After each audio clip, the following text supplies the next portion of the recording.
Shalom para todos. Gente, hoje eu queria trazer um assunto muito especial.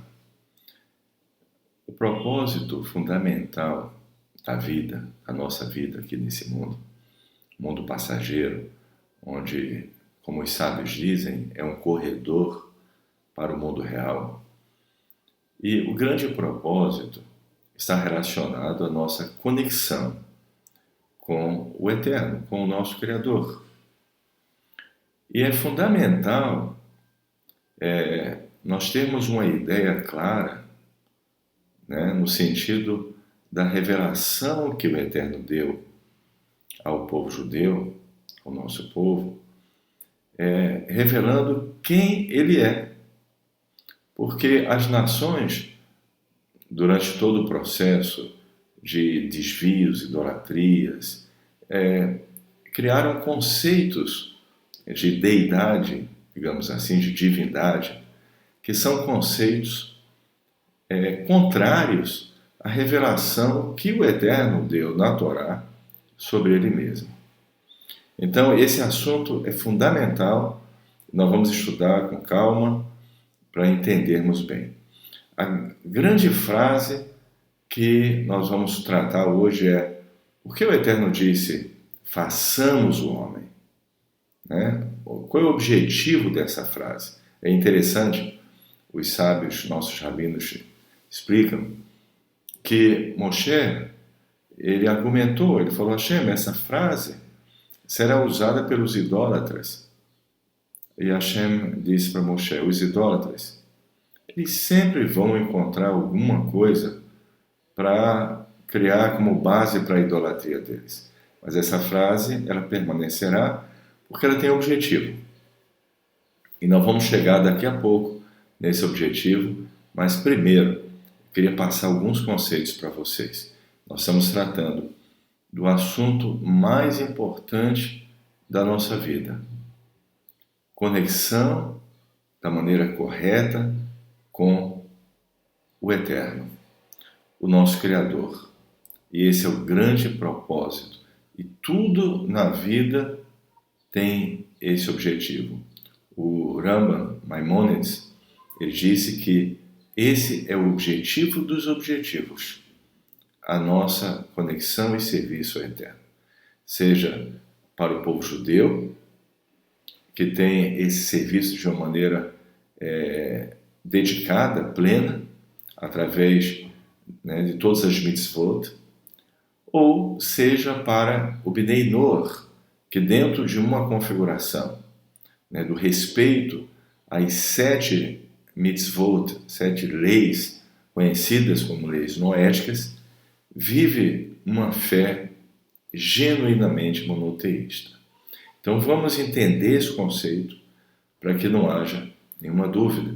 E aqueles que têm essa conexão com a Kadosh Baruch Hu, com o Eterno, possam se fortalecer nisso.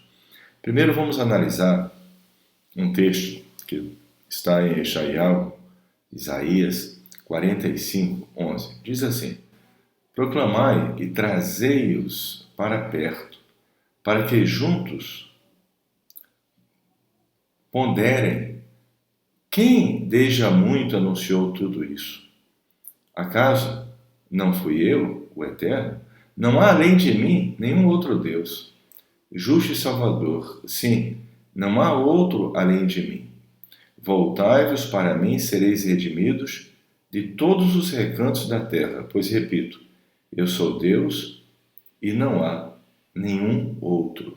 Então o Eterno, ele trouxe essa mensagem, essa instrução divina através do profeta Isaías, e especialmente na saída do Egito, do povo judeu, quando saiu do Egito, quando houve a libertação plena, os nossos rabinos explicam que ali, entre outras coisas, o Eterno se revelou como o Deus único, uno e todo-poderoso. Gente, considerando que, obviamente, o Eterno é ilimitado, considerando que o Eterno é pleno, completo, e sendo Ele ilimitado, Ele criou o que existe do nada, e criando o que existe do nada,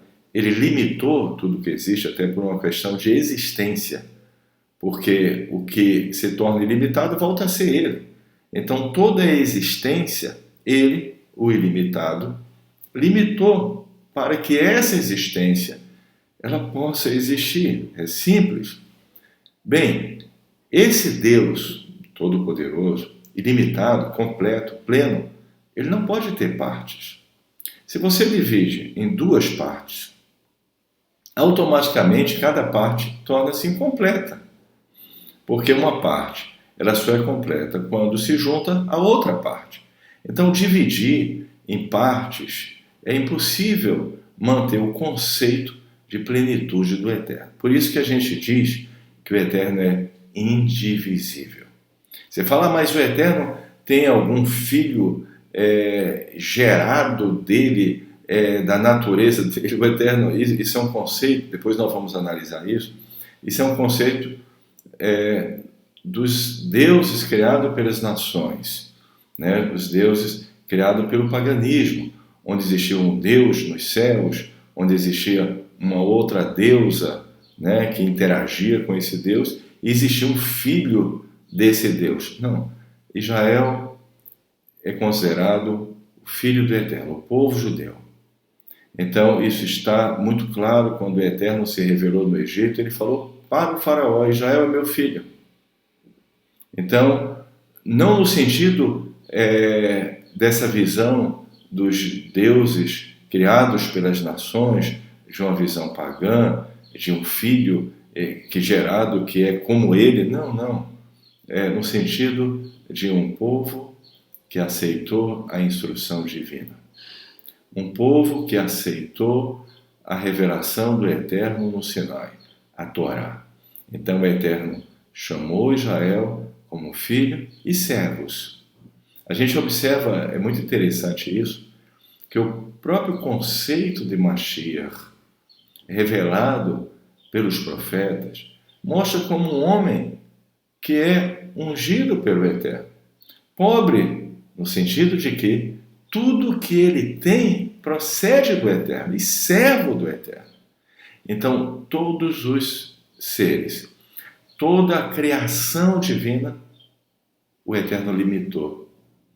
Então, ele é único, ele é uno e incomparável. Não existe outro ser que possa se comparar a ele, porque ele é ilimitado. E tudo que existe é limitado. Então, esse é um primeiro conceito fundamental que nós precisamos entender. Num outro vídeo, eu vou explicar sobre o que o Eterno revelou na saída do nosso povo do Egito. Quais foram as revelações fundamentais, né? As instruções divinas que foram trazidas com a libertação do nosso povo do Egito. Mas vamos continuar o nosso tema. Então, observe que sempre houve uma tentativa de desviar isso. Vou dar um exemplo para vocês. No livro de Daniel, numa certa ocasião, o rei Nabucodonosor teve um sonho. E ninguém conseguia interpretar até que Daniel interpretou o sonho. E esse sonho era uma estátua com várias partes, cada parte era de um metal, e Daniel explicou que são reinos que irão suceder a Babilônia seria a cabeça de ouro, até que chegasse o momento que uma pedra atingiria os dedos dos pés dessa estátua, ela seria completamente destruída e haveria um reino que jamais seria destruído, que é o reino de Israel. Né? Na época, quando se revelar e chegar e vir o verdadeiro Mashiach, que não veio ainda. Isso é muito claro segundo as profecias.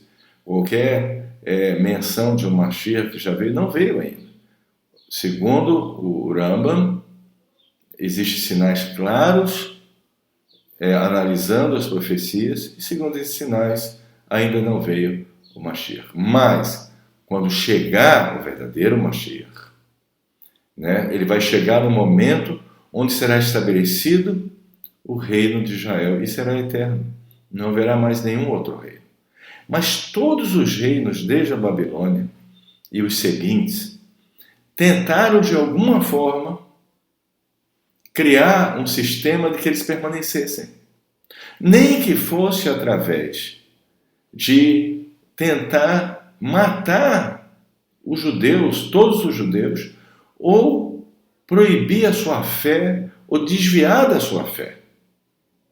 Mas com a persistência dos grandes tzadikim de cada geração, com a persistência do povo judeu em cada geração, lutando e permanecendo, e muitas vezes dando a sua própria vida, o judaísmo permanece como uma fé viva e o povo judeu como um povo que permanece com as mesmas tradições, com a mesma língua, com a mesma Torá, apesar de todas essas situações e esses reinos que tentaram, de alguma forma, se perpetuar e através ou de tentar destruir ou o povo judeu ou a fé, esses reinos passaram, mas Israel permanece.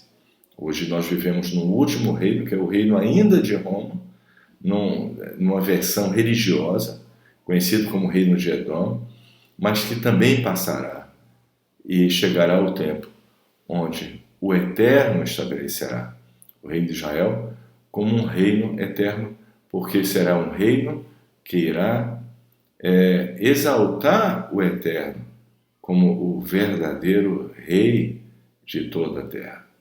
Então, o Mashiach, o verdadeiro Mashiach, quando chegar, ele vai exaltar o Eterno. E o Eterno, e um será o nome do Eterno, e um será o Eterno para todas as nações. Muito bem, gente. Agora, é interessante que Nabucodonosor, né, primeiro ele quis adorar Daniel. Daniel não permitiu isso. E depois ele teve uma ideia de como tentar perpetuar o seu reino. Ele mandou fazer uma estátua toda de ouro. O ouro representaria a Babilônia. Então, quando ele criou uma estátua toda de ouro, ele tentou estabelecer um sistema de que não haveria outros reinos que iriam suceder. Ele quis perpetuar. Todos os reinos tentaram fazer isso, tentam fazer isso. Mas ele usou de uma astúcia, porque ele quis obrigar a todos a se prostrarem diante dessa estátua. E fazendo isso com o povo judeu, porque ele sabia que aquela profecia no final, aquele reino no final, que iria permanecer, seria o reino de Israel. E ele tentando de alguma forma anular isso como se fosse possível, porque o Eterno vai permanecer, né, essa profecia, essa promessa que o Eterno deu vai acontecer. Mas o que ele fez? Ele criou essa estátua toda de ouro e ele tinha esperança que o povo judeu também se prostrasse a essa estátua. E se prostrando a ela, se desviaria da fé da Torá, ou seja, se desviaria do Eterno. E a esperança dele era que se o povo judeu se desviasse do Eterno, então haveria uma chance da Babilônia continuar como rei. Mas isso foi frustrado. Os 3 oficiais que trabalhavam junto no governo da Babilônia, eles, judeus, não se prostraram. Foram levados à fornalha de fogo e saíram sem nem ter o cheiro da fumaça daquela fornalha. E isso fez com que o Eterno fosse ainda mais glorificado e exaltado e reconhecido, né, por eles, até pelos idólatras, como Deus dos deuses, ou seja, aquele que está acima de tudo. Muito bem, mas ele não desistiu. Ele tentou plantar algo que é muito interessante, porque isso foi usado depois por outros reinos por outras religiões. Vamos analisar. Em Daniel 3:24, diz assim: o rei Nabucodonosor alarmou-se e se dirigiu a seus ministros e perguntou: não lançamos 3 homens atados no meio do fogo? E os ministros responderam-lhe: é verdade, ó rei. Porém, ele retrucou: entretanto, eis que vejo 4 homens soltos caminhando no meio do fogo, sem nada sofrer. E a aparência do quarto é como de um anjo. Só que a palavra que ele usou, o livro de Daniel é feito em aramaico. Ele usou levar Elohim. Levar quer dizer como filho, né, de Deus. Ora, esse termo é usado também referente aos anjos, mas segundo os sábios, ele teve uma má intenção. Ele tentou insinuar que o Todo-Poderoso, o Deus de Israel, também tinha um tipo de filho, como os deuses pagãos criados pelas nações, que têm um filho gerado por ele. O que é que Nabucodonosor tentou fazer? E observe que foi de uma maneira proposital, intencional. Por que intencional?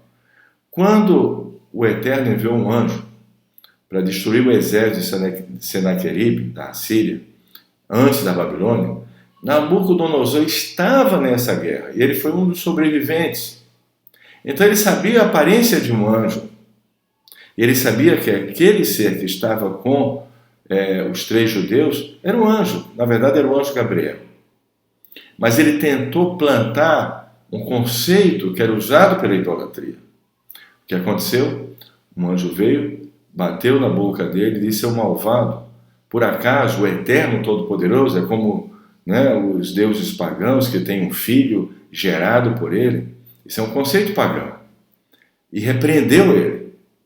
Aí o que acontece com Nabucodonosor, com temor, 3, 26, 28, diz o seguinte: Nabucodonosor aproximou-se da boca do forno aceso e chamou Shadrach, Meshach e Abednego: servos do Altíssimo, sai fora e vinde aqui.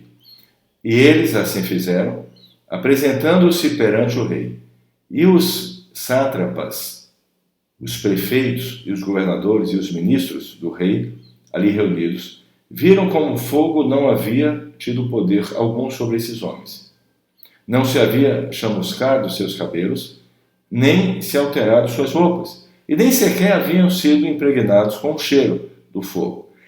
Disse então Nabucodonosor: bendito seja o Deus de Shadrach, Meshach e Abednego, que enviou seu anjo para os livrar. E agora ele corrige, com temor, tendo sido repreendido por um anjo do Eterno, ele usa a palavra malachê, literalmente o seu anjo.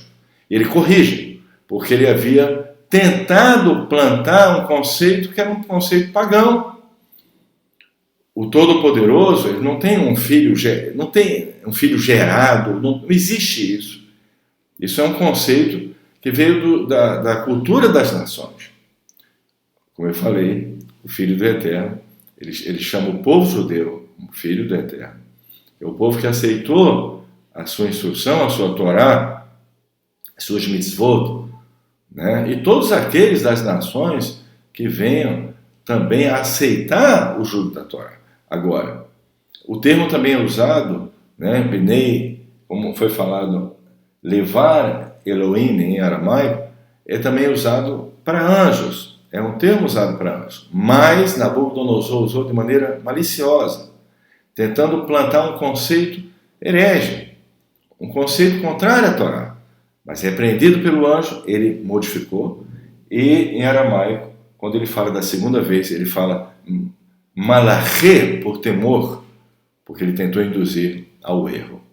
Então, Hashem, o Todo-Poderoso, ele criou todas as coisas e tudo que ele criou, ele sendo ilimitado, ele limitou todas as coisas. Ele limitou, porque se não limitar, elas deixam de existir. Porque só ele, o Todo-Poderoso, é limitado. Não tem parte, ele é um de forma plena. Ele é o nosso Deus. E nossa conexão com ele, no sentido espiritual, tem que ser diretamente para ele. No sentido do estudo da Torá, nós podemos ter professores, Nós podemos ter pessoas que nos ajudem. Nós podemos ter pessoas que nos mostrem a verdade. Mas no sentido da conexão com a Kadosh Baruch Hu, não pode haver intermediários. A conexão tem que ser direta com Ele, o nosso Criador. Porque dentro de cada um de nós existe uma forma de nos conectarmos a Ele. E isso, Ele, o Criador, o Todo-Poderoso, revelou através da Torá a sua instrução divina. Agora vamos para o texto Façamos o homem. A gente observa, gente, isso é muito claro, que quando você lê assim: e Deus disse, façamos o homem à nossa imagem, conforme a nossa semelhança, que domine sobre o peixe do mar, sobre a ave dos céus, sobre o animal em toda a terra e sobre todo réptil que se arrasta da terra. Muito bem. No 27 diz, e Deus criou o homem à sua imagem, a imagem de Deus o criou. Macho e fêmea criou-os. Então, no próprio versículo 27, fica claro que foi o Eterno que criou. Ele criou, né, tudo do nada, né, o conceito que nós colocamos. Mas o que ele quis dizer no versículo anterior com façamos? Existem várias explicações, eu vou entrar nas explicações mais simples e vou entrar numa explicação mais profunda, mas de maneira rápida, simples. Não vamos aprofundar muito, porque exigiria um outro tipo de estudo. Muito bem. No sentido, numa das explicações que os sábios dizem, é que o Eterno ele revelou o atributo da humildade, que é um atributo divino. Ele, o Todo-Poderoso, né, dizer para os anjos que são limitados, que ele mesmo limitou, e dizer para eles, façamos o homem à nossa imagem, foi uma forma dele expressar esse atributo de humildade. Mas tem algo mais profundo. Quando o Eterno criou o homem, ele buscou criar um ser que tenha algo diferente dos outros, que seja completo, que tenha aspectos tanto espirituais como físicos. Então o homem foi criado para ser um ser que contesse nele as forças que existem, que foram criadas pelo Eterno, tanto no aspecto espiritual como no aspecto físico. Então, o que é que o Eterno quis dizer? É como se ele dissesse para tudo que havia sido criado, tanto no sentido espiritual como no sentido físico. Cada um dê algo para o ser humano. Eu quero criar agora um ser completo, que contenha todas as forças que existem em tudo que eu criei. Então, cada um conceda algo para o ser humano. Eu vou criar agora um ser completo. Por isso ele diz, façamos o homem à nossa imagem. O que ele quis dizer, tudo que existe, conceda para o homem algo de vocês, algo espiritual, algo físico. Porque agora eu vou criar um ser completo. Tanto com aspectos espirituais, como com aspectos físicos. Só isso, gente. Não que exista alguém semelhante ao Eterno. Isso é considerado uma heresia. Não existe ninguém que possa sequer se comparar ao Eterno. E no versículo seguinte deixa claro isso. O Eterno criou, o homem criou todas as coisas. Então, eu quero trazer isso para que você, lendo isso, você que tem uma fé monoteísta, não seja levado ao engano através de mais interpretações. Também quando Nabucodonosor falou, eu vejo um como o filho dos deuses, ele estava tentando plantar o conceito errado. Depois de corrigido pelo anjo, ele falou, o anjo do Eterno. Então, eu trago essas palavras para que você, que tem uma fé monoteísta, obviamente, né, o povo judeu tem isso de uma maneira muito clara, mas aqueles que recentemente se tornaram Bnei Noach, ou aqueles que recentemente saíram de conceitos errados, estão num processo de conversão, para vocês espero, né, que seja bom para que vocês se mantenham numa fé monoteísta pura. O Eterno, o Criador, o Ilimitado, Ele criou todas as coisas, Ele limitou todas as coisas. E o grande propósito da nossa vida é conhecer o Eterno, é ter essa conexão, ter esse conhecimento divino. E para isso é preciso nós termos a instrução que foi revelada ao povo judeu pelo Eterno Sinai, a Torá. E todos nós, no meu caso, que passamos pelo processo de conversão ao judaísmo, né? Eu me converti, eu e minha família ao judaísmo, aqueles que hoje, né, são Bnei Noach, Ben Noach, Bat Noach, e obviamente, aquele que nasce como judeu e mantém essa fé que o Eterno deu de maneira perpétua e eterna ao povo judeu, todos nós precisamos sempre lembrar disso. E cada dia, de manhã e à noite, nós dizemos: Shema Israel, ouve Israel. Hashem Elokeinu, Hashem é o nosso Deus. Hashem Echad, o Eterno é um. Essa é a nossa fé, a fé genuinamente monoteísta que nos leva a uma conexão iluminada, verdadeira, com o Eterno, o nosso Criador, que é o grande propósito da nossa vida. Eu espero que tenha sido bom para vocês e que haja muita luz e uma conexão cada vez maior de cada um com o Eterno.